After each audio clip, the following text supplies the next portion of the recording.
La centrale nucléaire, elle fonctionne grâce à l'uranium.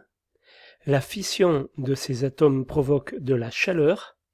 Celle-ci transforme alors de l'eau en vapeur et met en mouvement une turbine reliée à un alternateur qui produit de l'électricité. L'eau transformée en vapeur doit atteindre une température précise de 320 degrés Celsius.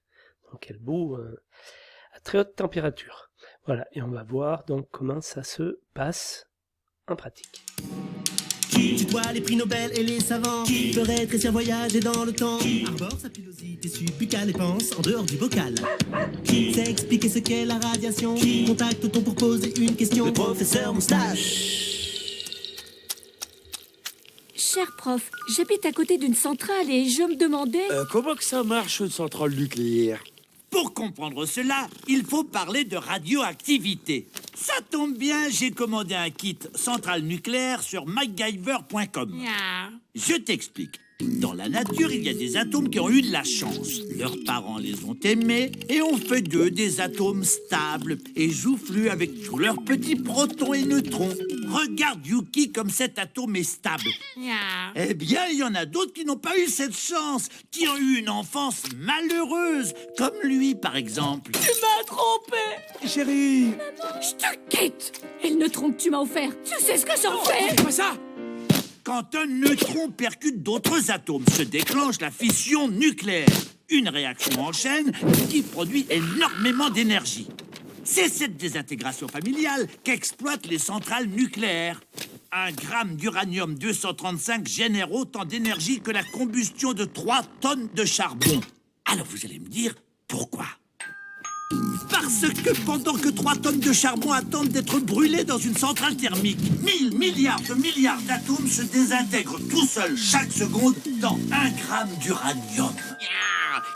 Moi-même, dans mon petit corps plein d'atomes, je suis irradié par près de 5000 réactions nucléaires par seconde. Voici votre kit MacGyver mini centrale. Merci.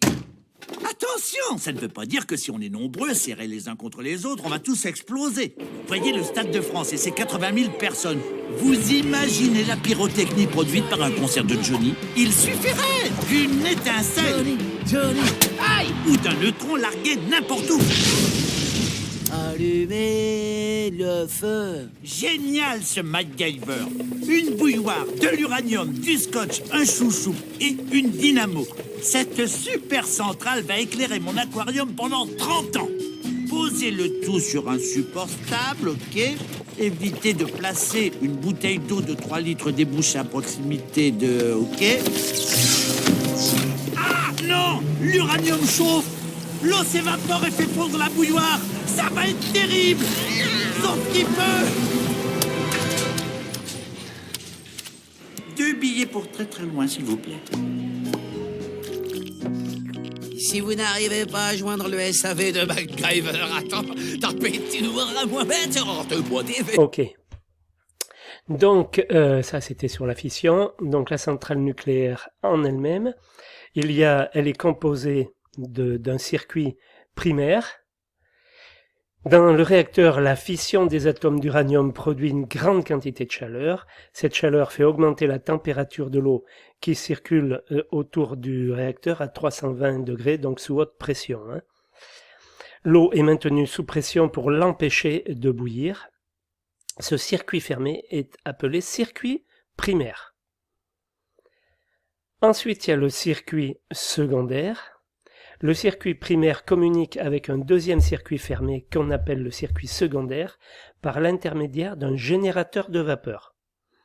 Dans ce générateur de vapeur, l'eau chaude du circuit primaire chauffe l'eau du circuit secondaire qui se transforme en vapeur.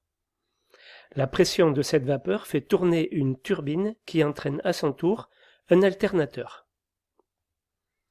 Grâce à l'énergie fournie par la turbine, l'alternateur produit un courant électrique alternatif.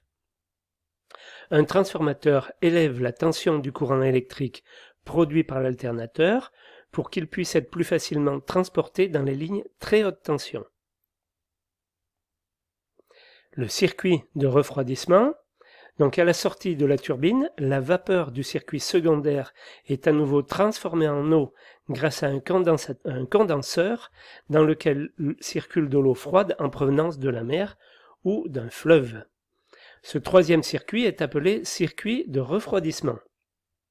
En bord de rivière, l'eau de ce troisième circuit peut alors être refroidie au contact de l'air circulant dans les grandes tours qu'on appelle des aéro-réfrigérants. Les trois circuits d'eau sont étanches les uns par rapport aux autres.